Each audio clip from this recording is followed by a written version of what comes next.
Welcome. In this tutorial, I'm gonna show you or teach you on how to fix it looks like this premium phone number provide valid non-premium phone number in ChatGPT OpenAI using your computer.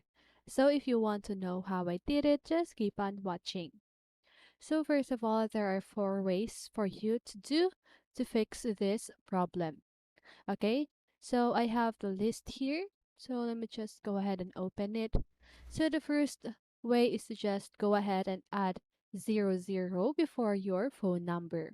Okay, so once you've typed 00, just go ahead and click on the send code button.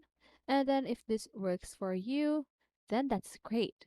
Okay, but if this first method doesn't work for you, don't worry because we still have three more options.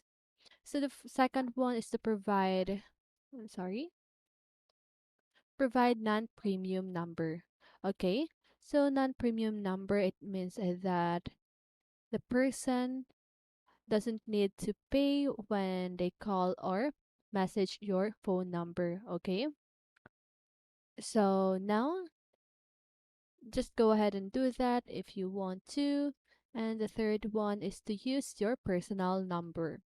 Okay, so instead of using any premium number, just go ahead and use your personal number.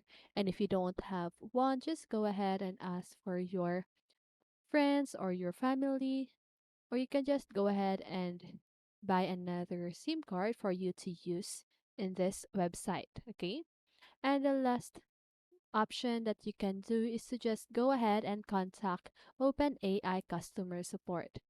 Okay, so once you've contacted the OpenAI customer support, you can just go ahead and type on the text box all of your concerns about this error.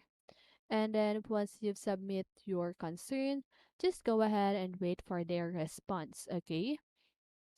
And hopefully they will help you with your problem. So that's it. I hope this video helped you, and if it did, make sure to like, subscribe, and hit the bell notification so you won't miss a video. See you on the next one, and have a great day.